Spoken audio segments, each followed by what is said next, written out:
Selanjutnya kita akan belajar tentang kalor. Kalor itu disimbolkan dengan Q, bisa kecil bisa gede ya. Nah, di sini hubungannya dengan termokimia, kita bisa menuliskan rumus Q sama dengan min delta H dikali N. Q-nya adalah kalor, delta H-nya itu adalah entalpi, dan N-nya itu adalah mol. Mol sendiri punya rumus gram per mr.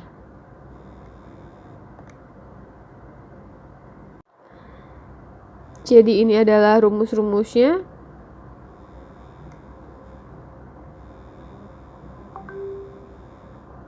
Nah,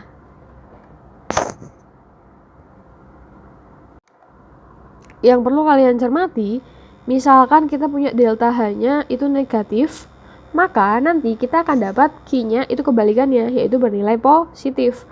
Atau kalau delta H-nya itu adalah positif, maka Q-nya akan negatif karena berdasarkan rumus ini.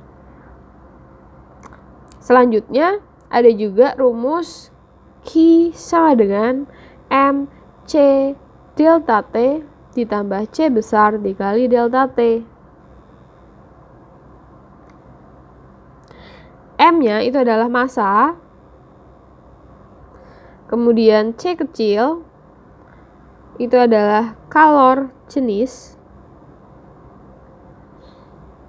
Ada dua ya, kalor jenis air. Kalau misalkan diketahui di soalnya itu adalah bentuknya kalori, maka kalian bisa menggunakan 1 kal per gram derajat Celcius. Tapi kalau misalkan dia bentuknya joule, kalian bisa menggunakan 4,2 joule per gram derajat Celcius.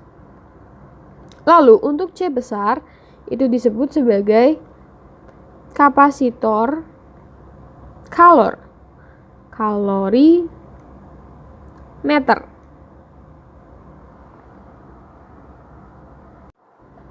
Nah, misalkan langsung saja ke contoh soal. Di sini C4H8 itu dibakar melepas kalor 100 kJ. Berarti itu adalah nilai Q-nya sebesar 100 kJ. Berapa entalpi? Berarti delta H yang ditanyain. Berapa entalpi untuk membakar? Lalu gramnya diketahui, masanya ya 28 gram. Oke, kita menggunakan rumus Q sama dengan min delta H dikali mol.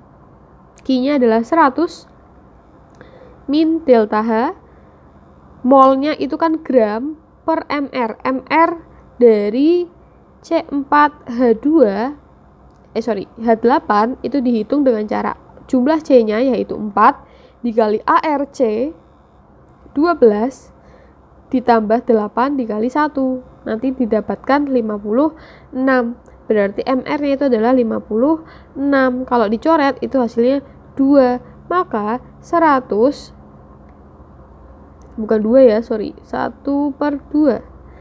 Maka 100 dibagi setengah sama dengan min delta H. Maka 200 itu min 200 itu adalah delta H-nya. Satuannya adalah 200 kJ per mol. Selanjutnya kita akan membahas entalpi reaksi.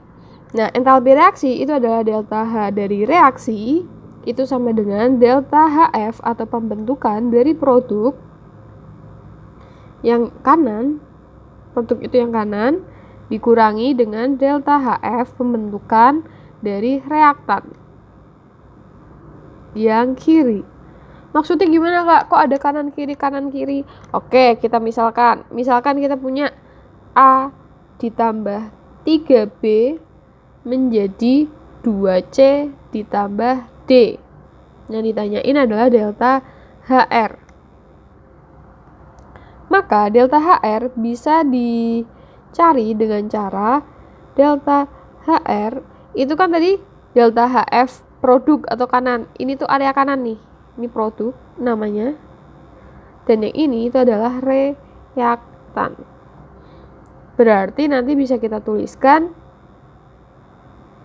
2 dikali delta HF dari C-nya 2 itu karena C-nya ada 2, ditambah 1 dikali delta HF dari D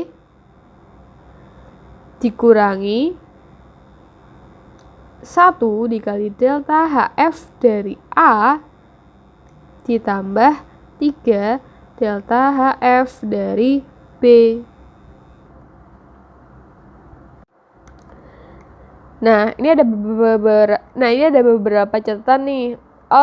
Kalau misalkan nanti diketahui delta HD kan penguraian ya. Delta HD dari A itu adalah 100 kilojoule per mol, maka kalian bisa mencari delta HF dari A-nya. HD kan penguraian, kalau HF kan pembentukan, berarti nanti kan reaksinya tinggal dibalik. Artinya delta HF-nya itu tinggal lawannya. Kalau yang delta HD-nya positif 100, maka nanti delta HF-nya itu adalah min 100 kilojoule per mol. Tapi kalau nanti delta HD-nya itu adalah negatif, delta HF-nya akan berubah menjadi positif. Jadi kebalikannya saja. Nah, kalau misalkan nanti diketahui delta HC, pembakaran dari H2 itu bernilai min 50 kilojoule per mol. Diingat-ingat ya bentuk reaksinya delta HC dari H2 itu gimana. Maka kita juga akan tahu delta HF dari H2O. Karena bentuk reaksinya sama, berarti delta H-nya itu akan sama juga nilainya. Nah, seperti ini. Selanjutnya untuk soal nomor 2, diketahui delta HF dari C2H6, H2O, C2, dan kalor jenis dari air 4,2 Joule per gram derajat Celcius. Lalu yang ditanyakan, maka kalor yang dibebaskan pada pembakaran 1 mol etana dapat menaikkan suhu 100 gram air sebesar titik-titik. Di sini yang ditanyakan adalah kalor ya. Kalor yang dibebaskan berarti Q-nya. Oke. Langkah pertama, kalian harus tahu bentuk reaksinya itu kayak apa. Jadi kita buat reaksinya dulu. Di sini dikatakan pembakaran dari etana. Etana itu adalah C2H6 dibakar, berarti ditambah O2 menjadi, karena dia hidrokarbon, berarti menjadi CO2 plus H2O. Delta H-nya juga belum diketahui ya. Nah, kemudian kita akan menyamakan atau menyetarakan dari reaksinya, yaitu C-nya ada 2, H-nya bisa 3, 3 ditambah 4, 7, berarti di sini 7 per 2. Selanjutnya kita bisa hitung delta H, yaitu delta H dari produknya berarti 2 dikali delta HF dari CO2 ditambah 3 delta HF dari H2O dikurangi 1 delta HF dari C2H6 ditambah O2. O2 itu dia kan unsur yang berdiri sendiri, jadi dia tidak memiliki delta HF, jadi nanti ditambah 0. Ini nggak punya nih. Nah, setelah itu mari kita masukkan nilainya. Menjadi 2 dikali delta HF CO2-nya min 393 ditambah 3 min 286 dikurangi 1 dikali min 85. Maka nanti akan didapatkan min 1559 kilojoule per mol. Itu baru delta H yang kita dapat. Sedangkan yang dicari itu adalah Q-nya, kalornya. Berarti kita langsung masukkan ke rumus. Q sama dengan min delta H dikali mol. Q-nya dicari, min delta H berarti min 1559.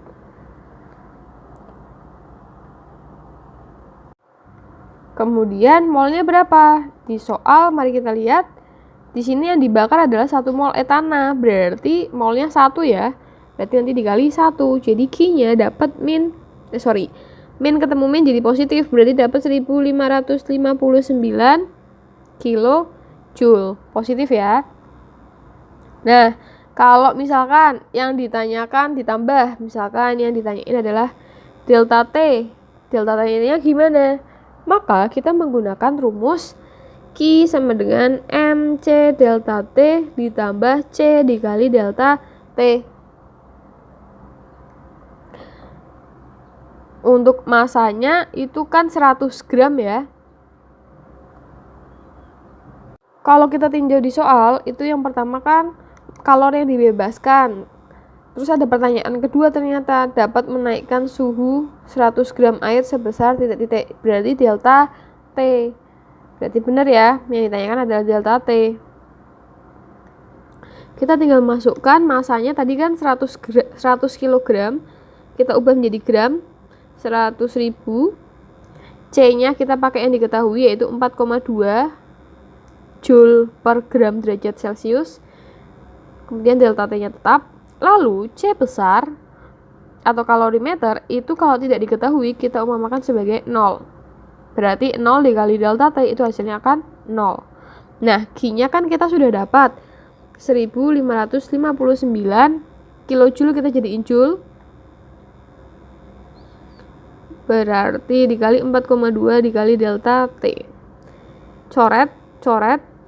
Ini nanti menghasilkan koma sama ini, berarti nanti dapat 15,59 dibagi 4,2 itu adalah delta T, satuannya derajat Celcius.